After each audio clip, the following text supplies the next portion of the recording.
আপনারা তো জানেন কালার্স বাংলায় জনপ্রিয় ধারাবাহিক রামকৃষ্ণা। আর এই সিরিয়ালের এলো ঘোর চাঞ্চল্যকর এক মোড়। একের পর এক ষড়যন্ত্রের শিকার হয়ে পড়েছে রাম ও কৃষ্ণা। এবার রোহিণীর নিশানায় পড়েছে রাম। তাকে অফিস থেকে বের করার জন্য সাংঘাতিক এক কাণ্ড করে বসল রোহিণী। রামকে ছায়া আর্কিটেক্টস থেকে তাড়ানোর জন্য রোহিণী তার সহকারী নীলিকে নিয়ে একটি ফন্দি আঁটল।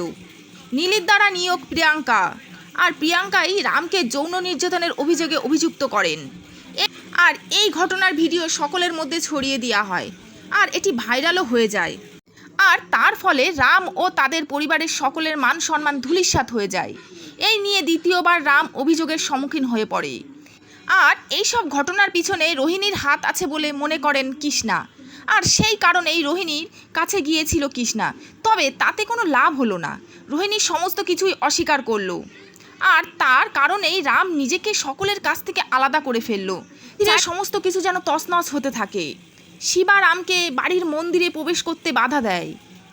এছাড়া প্রতিবেশীরা রাম ও নারায়ণের মন্দির থেকে বের করে দেওয়ার হুমকি দেয়। তবে কৃষ্ণা বলেন রাম নির্দোষ এবং সেটা প্রমাণ করে দেবে প্রতিজ্ঞা করল। কৃষ্ণা সিদ্ধান্ত নিল প্রিয়াঙ্কার সঙ্গে দেখা করবে। এই সাক্ষাৎ কি কৃষ্ণার উপকার হবে? রামকে কি নির্দোষ প্রমাণ করতে পারবে?